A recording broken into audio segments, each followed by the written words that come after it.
നിനക്കിന്ന് ബലിയർപ്പിക്കുവാൻ യോഗ്യതയുണ്ടോ? ഈശോ എന്നോടും നിന്നോടുമായിട്ട് ചോദിക്കുന്ന ഒരു ചോദ്യം ഇതാണ്. സഹോദരങ്ങളോട് രമ്യതപ്പെട്ടുകൊണ്ട് ബലിയർപ്പിക്കുവാനായിട്ട്, കാഴ്ച അർപ്പിക്കുവാനായിട്ട് ഈശോനാഥൻ ആഗ്രഹിക്കുകയാണ്. അത് പറയുക മാത്രമല്ല, സ്വന്തം ജീവിതത്തിൽ ഈശോ അത് പ്രാവർത്തികമാക്കുകയും ചെയ്തു. കുരിശിലെ ബലിക്ക് മുൻപേ ഈശോ പറയുന്ന ഒരു കാര്യമുണ്ട്. പിതാവേ, ഇവർ ചെയ്യുന്നത് എന്താണെന്ന് ഇവരറിയുന്നില്ല, ഇവരോട് ക്ഷമിക്കണമേ. എല്ലാവരോടും രമ്യതപ്പെട്ടുകൊണ്ടുള്ള ഒരു ബലിയായിരുന്നു ഈശോനാഥൻ കുരിശിൽ അർപ്പിച്ചത്. അതുകൊണ്ട് തന്നെയല്ലേ പ്രിയപ്പെട്ടവരെ ഈശോ പറഞ്ഞു വയ്ക്കുന്നത്, കാണപ്പെടുന്ന സഹോദരനെ സ്നേഹിക്കാത്തവന് കാണപ്പെടാത്ത ദൈവത്തെ എങ്ങനെ സ്നേഹിക്കുവാനായിട്ട് സാധിക്കും?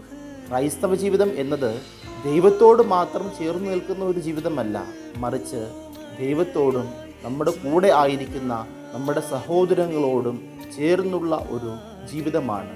ഒരു നാണയത്തിൻ്റെ ഇരുമുഖങ്ങൾ പോലെ ദൈവത്തെ സ്നേഹിക്കുകയും മനുഷ്യനെ സ്നേഹിക്കുകയും കഴിയുമ്പോൾ തീർച്ചയായിട്ടും നമ്മുടെയൊക്കെ ഈ നോമ്പ് അനുഷ്ഠാനത്തിന് ഒരു അർത്ഥമുണ്ടാകുന്നുണ്ട്.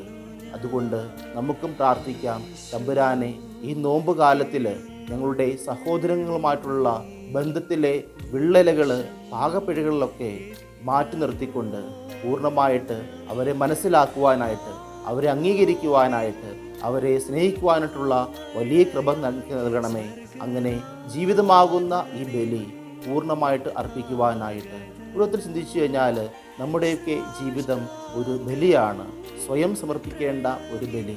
അതുകൊണ്ട് ഈശോയോട് പ്രാർത്ഥിക്കാം, ഈ ജീവിതമാകുന്ന ഈ യാഗം പൂർണ്ണ അർത്ഥത്തോടുകൂടി ഉൾക്കൊണ്ടുകൊണ്ട് നിർവഹിക്കുവാനായിട്ട് ഞങ്ങളെ ഓരോരുത്തരെയും ശക്തിപ്പെടുത്തുകയും അനുഗ്രഹിക്കുകയും ചെയ്യണമേ എന്ന് നമുക്ക് ആത്മാർത്ഥമായി പ്രാർത്ഥിക്കാം. ദൈവം നമ്മളെല്ലാവരെയും അനുഗ്രഹിക്കട്ടെ.